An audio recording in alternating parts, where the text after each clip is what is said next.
오늘 함께 나누실 하나님 말씀 마태복음 26장 6절에서 13절입니다. 한 절씩 교대로 읽으시겠습니다. 예수께서 베다니 나병 환자 시몬의 집에 계실 때에 한 여자가 매우 귀한 향유 한 옥합을 가지고 나와서 식사하시는 예수의 머리에 부으니 제자들이 보고 분개하여 이르되 무슨 의도로 이것을 허비하느냐? 이것을 비싼 값에 팔아 가난한 자들에게 줄 수 있었겠도다 하거늘 예수께서 아시고 그들에게 이르시되 너희가 어찌하여 이 여자를 괴롭게 하느냐? 그가 내게 좋은 일을 하였느니라. 가난한 자들은 항상 너희와 함께 있거니와 나는 항상 함께 있지 아니하리라. 이 여자가 내 몸에 이 향유를 부은 것은 내 장례를 위하여 함이니라. 내가 진실로 너희에게 이르노니 온 천하에 어디서든지 이 복음이 전파되는 곳에서는 이 여자가 행한 일도 말하여 그를 기억하리라 하시니라. 아멘. 오늘 우리에게 주시는 하나님의 말씀입니다. 벌써 재작년이네요. 2023년 항저우에서 아시안게임이 있었습니다. 그 e스포츠 부분에 한국 선수로는 최초로 금메달을 딴 선수가 있었는데 김관우 선수였어요. 관우 장비 유비할 때 그 관우입니다. 이 선수의 나이가 무려 44이었습니다. 그때 금메달을 딸 때. 그리고 41의 프로 선수에 등록을 했어요. 그러니까 41의 이 게임 프로 선수가 됐는데 이거는 다른 거로 말하면 환갑의 육상 선수에 등록한 거랑 똑같습니다. 이 선수가 금메달을 딴 부분이 스트리트 파이터 5 왜 웃는지 조금 이따 아시게 될 텐데 직장 생활을 하다가 그만두고 2020년에 직장 생활 그만두고 프로게이머가 됐어요. 뭔가 인생 역전 드라마 같고 뭔가 훌륭한 일을 해냈을 거라고 생각하지만 이 스트리트 파이터라는 게임이 어떤 건지 궁금하시죠? 한번 보여주시겠어요? 혹시 아세요? 어렸을 때 오락실에서 막 했다 아도겐 이러고 장풍 쏘고 춘리가 뒤돌아차게 하는 그 게임입니다. 오락실 게임이에요. 저 어렸을 때는요. 저 학교에서 진짜 문제아들만 하던 게임이었습니다. 오락실에서 앉아가지고 계속 이런 거 하는 이 김관우 선수가 36년 동안 했대요. 이걸 36년 44, 36을 빼세요. 8살 때부터 심지어 엄마가 학원비를 주면 학원비를 가지고 오락실 가서 계속 하고 학교 끝나면 오락실 가서 하고 그래서 조일청 오락실에서부터 살았대요. 와, 이 부모 입장이면 어떨까요? 한번 생각해 보세요. 이제 한번 생각해 봤어요. 저도 산이 건이가 어렸을 때 학교 갔다가 집에 안 오고 계속 오락실 안에서 계속 이것만 하고 있는 거. 학원 가라고 학원비 주면 계속 그거 하고 있는 거. 속 터졌겠죠. 저 아마 쫓아냈을 것 같아요. 저는. 그런데 이 부모님이 그냥 놔뒀대요. 너 좋아하는 거 해라 이렇게 놔뒀답니다. 생각해 봤어요. 아, 포기하셨었구나. 아무리 못하게 해도 그냥 해서 어쩔 수 없어서 포기하셨겠다 이런 생각이 들었습니다. 그런데요, 기적적인 일이 일어난 거예요. 아시안게임 정식 종목이 돼서 대만 선수를 꺾고 우리나라 e스포츠계 역사상 처음으로 금메달을 딴 겁니다. 그래서 이 선수가 금메달 따고 바로 엄마한테 전화했대요. 아마 자기 때문에 속이 썩어 문드러지셨던 어머니께 좀 기쁜 소식을 먼저 제일 알려주고 싶지 않았을까 싶은데요. 물론 이런 케이스는 진짜 로또 맞을 확률에 가깝죠. 모든 오락실 보이 걸들이 다 금메달을 딸 수 있는 건 아니거든요. 그럼에도 불구하고 저는 이 일에서 한 가지 좀 재밌는 좀 의미를 한번 찾아봤는데 이게 쓸데없는 일이라고 하는 거, 낭비라고 하는 거, 시간 낭비, 허비 이런 것들이 의외의 결과를 가져올 수도 있겠구나 싶었습니다. 8살 때부터 오락실에서 막 이거 하던 그 아이를 보면서 누가 얘가 국위를 선양할 그런 인물이 될 거라고 상상했겠습니까? 근데 그 일이 일어났잖아요. 요즘 보면 그런 일들 자주 일어납니다. 만화방에서 맨날 만화만 보고 노트에 수업 시간에 노트에 만화만 그리는 아이, 얘가 커서 뭐가 될까 이렇게 걱정거리였지만 그 아이들 지금 웹툰 작가로 잘 나갑니다. MZ 세대에 가장 선호하는 직업 중에 하나가요, 웹툰 작가잖아요. 그냥 공부 안 하고 수업 시간에 그림만 그리고 만화방만 보고 일본 애니만 전문용어로 오타쿠처럼 계속 보는 아이, 얘 커서 뭐가 될까? 얘는 왜 이렇게 시간을 낭비할까? 얘는 도대체 어떤 삶을 살까? 그랬는데 그 아이들이 요즘 진짜 잘 살고 있습니다. 우리 그런 시대를 살고 있어요. 낭비가, 우리 어른 세대가 또는 기본적으로 전통적으로 이 시대가 낭비라고 생각했던 것들이 낭비가 아닐 수 있다라는 것을 깨닫는 그런 시대를 살고 있는 거죠. 그래서 우리 부모님들한테 제가 도전합니다. 혹시 이런 얘기할 때 자녀가 떠올랐다면 같은 고민으로 얘는 왜 이렇게 시간을 낭비할까? 왜 얘는 쓸데없는 거에 이런 시간을 들일까? 그렇다면 좀 속이 좀 터져도 좀 기다려 보시는 건 어떻겠어요? 혹시 압니까? 지금 우리 아이가 하고 있는 낭비가 나중에 내가 상상도 할 수 없는 그런 결과를 이뤄낼 줄 우리 아무도 모르거든요. 오늘 본문에 그런 경악스러운 낭비가 나옵니다. 한 여인이 어마어마하게 귀한 명품 향유를 쏟아 부어요. 주변에 있는 사람들이 경악합니다. 이런 세상에 이런 낭비가 없다고 이 여인을 비난해요. 그래서 주님이 그 낭비를 귀중하게 보셨어요. 말씀을 나누실 때 저와 여러분도 어쩌면 이렇게 주일날 나와서 예배드리고 또 봉사하고 이러는 것 다 낭비처럼 보일 수 있거든요. 그러나 이 헌신이 정말 주님께서 기뻐 받으시는 그런 의미 있는 낭비가 되는, 그걸 기대하는 시간 되시기 바랍니다. 6절 7절 읽습니다.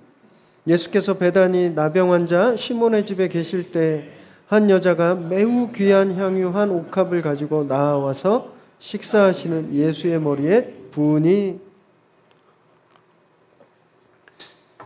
예수님이 지금은 마지막 한 주입니다. 예루살렘 입성하시고 십자가에 달리시기 전 그 마지막 한 주인데, 그 기간에 예수님이 베다니에 있는 나병 환자 시몬의 집에 머무르고 계셨어요.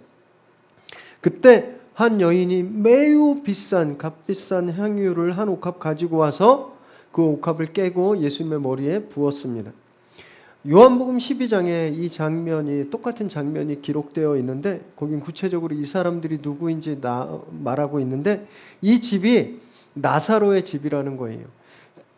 죽은 나사로를 예수님이 살리셨잖아요. 그 나사로의 집. 그리고 이때 기름 부은 여인이 마리아다라고 요한복음에서 말하고 있습니다. 나병 환자 시몬은 누구일까? 아마 많은 학자들은 이 나사로와 마리아 마르다의 아버지이거나 아니면 마르다의 남편이었을지도 모른다, 이렇게 추측하고 있습니다. 그리고 요한복음에서는 이 향유의 값어치를 더 구체적으로 말하고 있는데요. 약 300데나리온 된다고 합니다. 300데나리온. 한 데나리온은 성인 한 명이 하루 일해서 버는 품삯이에요. 하루 일당입니다. 그러니까 300일 일당이에요. 300일 일당. 요즘으로 쳐서 뭐 세금 떼고 최저시급 계산하면 하루에 한 10만 원 정도 되는 일당이 되잖아요. 그 300일 3천만 원. 어마어마하게 비싸죠.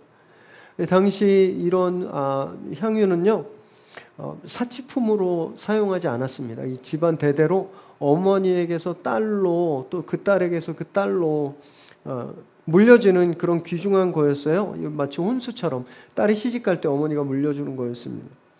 이 귀중한 걸 이 마리아가, 이 여인이 깨서 예수님 머리에 부은 거예요. 쉽지 않았을 겁니다. 할머니가 엄마한테 주고 또 엄마가 딸한테 주는, 여기도 이렇게 3대가 예배 드리고 계시는데 뭘 물려주고 계신지 한번 생각해 보시면 좋겠어요. 그 소중한 것, 이건 팔기도 너무 아깝고 어쩌면 자기 목숨처럼 그런 귀한 거였는데 그걸 깨버린 겁니다. 어떻게 이럴 수 있을까? 저는 아마 이 감사한 마음이 너무 커서 이러지 않았을까? 그렇게 생각해 보았습니다. 나사로가 죽었었잖아요. 당시에 집안에 남자가 없으면 여성들은 살 수가 없었습니다. 요즘 여성들은 혼자도 얼마든지 살아가실 수 있어요. 뭐 넉넉하진 않지만 조금 외로울 수 있지만 목숨이 위협받는 그런 시대는 아닙니다. 그러나 이 당시에 집안에 남자가 없다라는 것은 목숨이 위협받는 그런 시대였거든요. 그런데 예수님이 그 남자를, 자기 오빠를 살려주셨어요. 그러니 은인이죠. 생명의 은인. 자기 집안에 생명의 은인이에요. 그 은인에게 무엇이 아까울 게 있었겠습니까? 그 감사가 크니까 이 비싼 이 귀한 향유를 깨뜨려서 부을 수 있었던 거죠. 그러면 헌신은 언제 일어나냐면요, 바로 이럴 때, 내 감사하는 마음이 내가 가지고 있는 것들의 값어치를 뛰어넘을 때 이런 헌신이 일어납니다. 그래서 우리가 헌신하기를 머뭇거릴 때, 예를 들면 교회 나오기가 좀 머뭇거려지고 뭘 드리기가 머뭇거려지고 교회에서 뭘 봉사하기가 머뭇거려질 때는요, 다른 이유 없습니다. 단 하나예요. 단 하나. 내 시간, 내 재물, 내 힘의 값어치가 감사보다 더 센 거예요.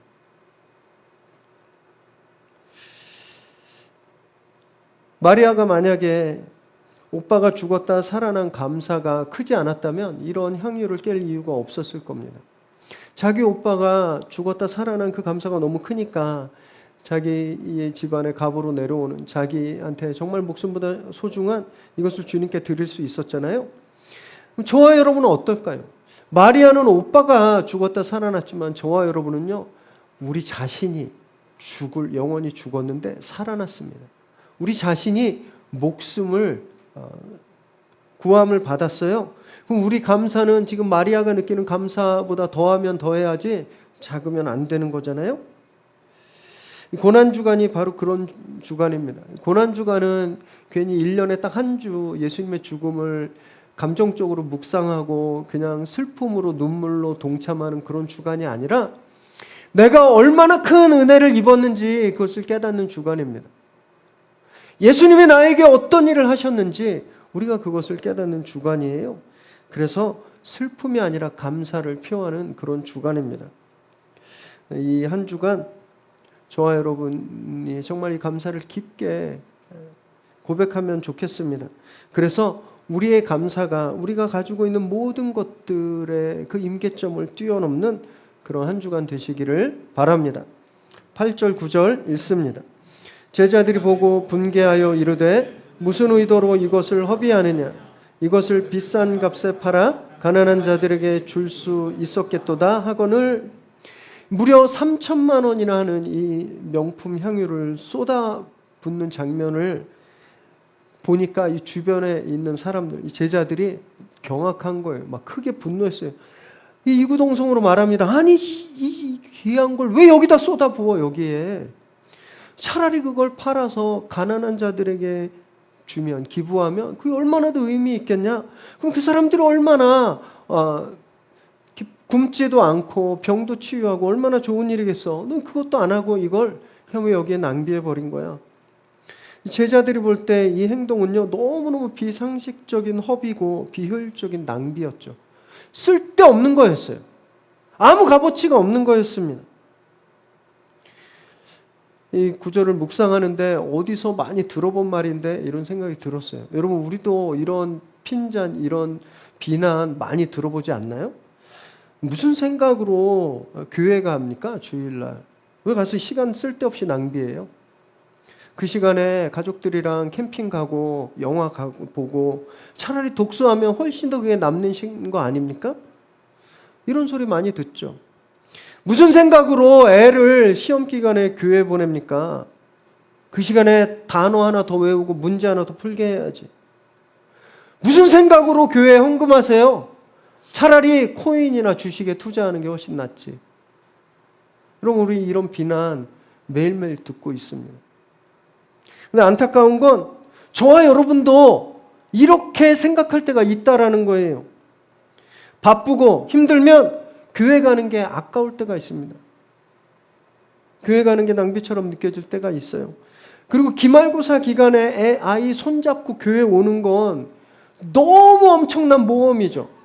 시간이 아까울 것처럼 느껴질 때가 있다라는 겁니다. 왜 아까울까요? 모르기 때문에 그래요. 이게 어떤 의미인지 그 비밀을 모르기 때문에.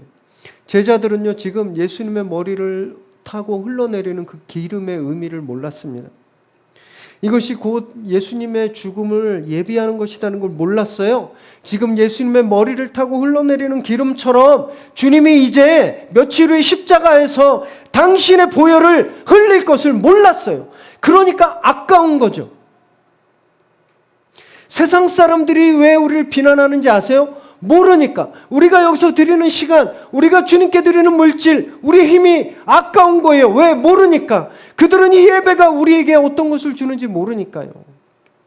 낭비처럼 보이는 겁니다. 이 예배를 통해서 우리가 하나님이 주시는 위로를 얻고 성령이 주시는 힘을 얻어서 정말 일주일을 살아갈 수 있는 그런 회복되는 자리인 걸 그들 몰라요. 그러니까 비난하는 거죠. 우리 아이들이 이 예배를 통해서 하나님의 보호하심을 입고 정말 위험천만한 세상에서 안전하게 살아가게 될 거라는 것을 모릅니다. 그러니까 비난하는 거예요.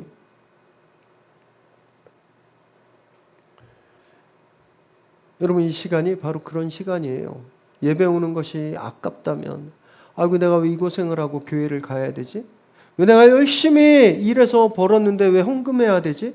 왜 나도 힘들고 나도 할 일 많은데 왜 교회에서 내가 쓸데없이 일찍 나와서 준비하고 뭐 청소하고 이런 걸 해야 되지? 여러분, 만약에 지금 우리가 하고 있는 그런 헌신이 아깝다는 생각이 든다면요, 빨리 예배의 비밀을 회복해야 됩니다. 이 예배를 통해서 나에게 어떤 일이 일어나는지, 이 예배를 통해서 내가 어떻게 살아날 수 있는지 그걸 빨리 깨달아야 하는 거예요.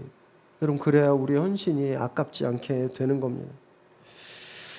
이 고난주간에 그 예배의 비밀을 저와 여러분이 좀 다시 한번 깨닫고 회복하게 되길 바랍니다.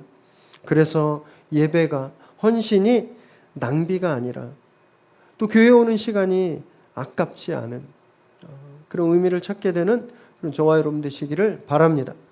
10절 읽습니다. 예수께서 하시고 그들에게 이르시되 너희가 어찌하여 이 여자를 괴롭게 하느냐? 그가 내게 좋은 일을 하였느니라. 제자들이 경악하면서 비난하니까 예수님이 제자들을 꾸짖습니다. 마리아를 괴롭게 하지 마라. 마리아는 나한테 좋은 일을 했다라고 말씀하셨어요. 이 좋은 일, 좋다라고 하는 단어는요, 칼로스라고 하는 말입니다. 어떤 뜻이 있냐면 가치 있는, 아름다운이라는 뜻을 가지고 있어요. 그러니까 주님이, 제자들은 지금 마리아가 한 행동이 쓸데없는 낭비라고 생각했지만 주님은 그 행동을 뭐라고 보신 거예요? 아름다운 일로 보고 계신 겁니다. 아름다운 일. 여러분, 근데 사실 우리는요, 이 아름다운 일을 늘 보고 있습니다. 일상에서 늘 보고 있어요. 정말 로펌이나 어떤 회사나 뭐 이런 데서 잘 나가는 커리어 우먼이 아이를 위해서 직장을 그만두고 육아에 전념하는 그런 경우 많이 보셨죠? 사람들이 비웃어요. 비난해요. 아이고, 야, 그 경력 끊어지게 왜 시간을 낭비해? 근데 그 아기 입장에서는 어떨까요? 엄마의 헌신이 그 무엇보다 아름다운 일인 겁니다. 여러분, 폭삭 관식이가 애순이한테 어렸을 때부터 계속 생선 갖다 주거든요. 다른 사람들이 볼 때는 다 낭비일 수 있지만 진짜 사랑하는 사람들, 서로를 위해서 시간을 쓰고 아낌없이 재물을 쓰고 나를 희생하는 그런 커플들은요, 다른 사람들이 볼 땐 그 낭비처럼 보이지만 그들에게는 그 헌신이, 그 낭비가 너무너무 아름다운 일 아닙니까?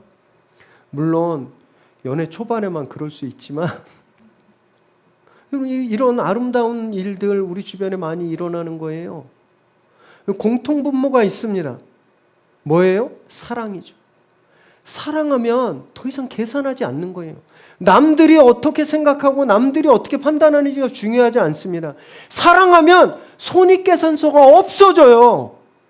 아무것도 아깝지 않게 되는 겁니다.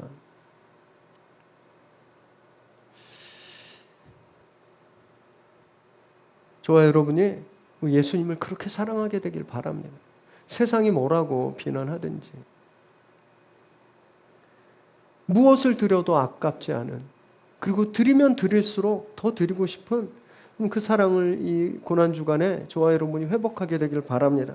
그래서 남들은 우리가 하는 모든 것들이 낭비처럼 보이고 쓸데없는 것처럼 그렇게 비난해도 예수님께 너 정말 참 나를 위해서 아름다운 일을 하고 있구나, 이런 칭찬을 받는 저와 여러분 되시기를 주님의 이름으로 축원합니다. 12절 읽습니다. 이 여자가 내 몸에 이 향유를 부은 것은 내 장례를 위하여 함이니라. 주님이 이제 왜 이 일이 아름다운지, 왜 이 일이 가치 있는 일인지를 말씀해 주시는데, 바로 이것이 당신의 장례를, 죽음을 준비하는 일이었기 때문이다라고 말씀하시는 거예요. 예수님은요, 이 이전에 여러 차례 제자들에게 나 이제 죽을 거야, 나 이제 예루살렘에 가서 십자가에서 죽게 될 거야, 여러 번 얘기했습니다. 제자들 그거 귓등으로도 안 들었어요. 그런데 이 마리아가, 비록 진짜 마리아가 예수님의 죽음을 알고 있었을까? 이건 확실하지 않지만 지금 이 마리아의 행동이 예수님의 장례를 결과적으로 예비하는 거기 때문에 그래요. 그래서 주님이 이 헌신이 가치 있고 아름다운 일이다라고 말하고 있는 겁니다. 왜냐하면요, 주님께서 이제 곧 완성하실 낭비, 너무너무 닮았기 때문에 그래요. 예수님의 삶을 간단히 요약해 보면 예수님의 삶은요, 낭비, 이런 낭비의 연속이었어요. 예수님이요, 이 땅에 오시기 위해서 하늘 보좌를 버리고 오셨죠. 하나님 나라를 낭비해 버린 거예요. 예수님이요, 이 땅에 오셔서 기적을 행하셨을 때 사람들이 여러 차례 예수님을 왕으로 삼으려고 했습니다. 예수님을 절대 권력자로 모시려고 했어요. 예수님이 그거 버렸죠. 세상의 눈으로 볼 때는 명예와 권력을 낭비해버린 거예요. 그리고 예수님이 3년간 어떤 삶을 사셨습니까? 예수님이 누구와 어울리셨어요? 누구의 친구가 되셨습니까? 예수님은 병자와 죄인의 친구가 되셨죠. 예수님은 그 귀중한 3년간의 시간을 그 병자와 죄인, 아무도 쳐다보지 않은 그런 사람들을 위해서 낭비해버린 거예요. 그리고 이제 곧 있으면 십자가에서 당신의 목숨을 낭비해 버리시는 거예요. 당신의 가장 소중한 것을 십자가에서 이제 낭비하실 거예요. 이 모습을 이 여인이 닮아 있는 겁니다. 자기 인생의 가장 소중한 것을 주님을 위해 드렸잖아요. 그래서 주님이 이렇게 선포하시는 거예요. 13절 읽습니다. 내가 진실로 너희에게 이르노니 온 천하에 어디서든지 이 복음이 전파되는 곳에서는 이 여자가 행한 일도 말하여 그를 기억하리라 하시니라. 이 일이 제자들은 쓸데없는 일, 해서는 안 되는 일, 그런 쓸데없는 낭비라고 생각했지만 주님은 그 이 일 때문에 복음이 전파되면 거기에서도 전해질 거다라고 말씀하고 있는 거예요. 그래서 이 사건이 사복음서에 다 똑같이 기록되어 있습니다. 그 이유는 예수님의 십자가 헌신, 십자가의 낭비, 목숨을 쏟아 부으신 것과 닮아 있기 때문에 그런 거죠. 여러분, 주님을 닮은 거룩한 낭비는요, 잊혀지지 않습니다. 계속 영원히 기억되는 거예요. 마포의 양화진 외국인 선교사 묘원에 가면 남서쪽에 무릎 높이의 낮은 비석들이 쭉 모여 있습니다. 사진을 가지고 와봤는데 한번 보여주시겠어요? 무릎 높이의 낮은 비석들이 있잖아요. 어린아이들 묘예요. 양화진에 133명의 어린이 묘가 있습니다. 그리고 이 묘의 상당수가 선교사님들의 자녀들 묘거든요. 토론토 대학 의과대학 출신인 하디 선교사님이라는 분이 계셨어요. 이분은 평양 대부흥운동을 이끌어내신 그런 분이신데, 큰딸이 태어난 지 하루 만에 죽습니다. 그래서 저기 묻혔어요. 6번째 딸도요, 어린 시절을 지나지 못하고 죽어서 저기 묻혔어요. 충청도에서 일평생 선교 사역하셔서 충청도 선교의 아버지라고 불리는 미국 장로교 출신의 밀러 목사님이 있는데 첫째 아들이 8개월 만에 죽어서 저기 묻었습니다. 둘째 아들은요, 태어난 지 하루 만에 죽어서 묻었어요. 세상은 이게 이해를 할 수가 없는 거예요. 여러분, 토론토 대학 정말 캐나다의 아이비리그라고 불리는 명문 대학이거든요. 페니실린이 거기에서 발견돼서 노벨상 학자들도 많은 곳입니다. 토론토 대학에서 의과를 졸업하고 의사가 됐다라는 것은 이제 자기가 앞에 탄탄대로가 열린 거예요. 서울대 의대 졸업하면 알잖아요. 막 잘 살게 될 거라고. 그래서 막 본과 때부터 막 마담 두드리 붙어가지고 막 중매 설라고 막 그러잖아요. 그 사람들 은행 가면 그거 하나 때문에 보통 사람들은 못 받는 대출도 탁탁 받을 수 있습니다. 요즘은 좀 어렵다고 하지만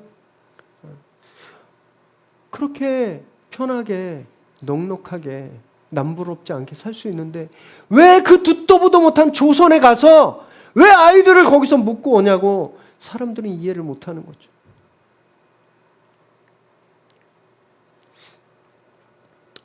유니언 대학을 나와서 미국에서 정말 좋은 교사 생활도 하고 할 수 있지만 왜 쓸데없이 한국 가서 아들 둘을 다 땅에 묻냐고 사람들이 이해를 못합니다. 비난하죠. 그런데요, 이들의 이름이 대한민국 역사에 남았잖아요.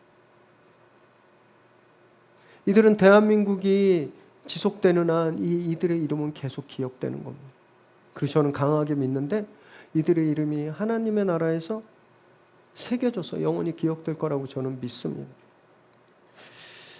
사랑하는 여러분, 저와 여러분이 주님께 드리는 시간, 물질, 정성, 헌신, 세상의 눈으로 볼 때 이해가 할 수 없는 거예요. 세상한테 이해해달라고 말하지 마십시오. 그는 이해할 수 없습니다. 이 비밀을, 이 기쁨을 몰라요.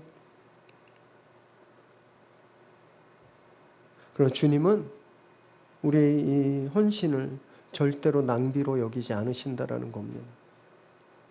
오히려 정말 가장 아름다운 헌신으로, 그리고 당신의 말씀이 영원히 기억되는 것처럼 주님 우리의 헌신을 영원히 기억하신다라는 것을 믿으시기 바랍니다.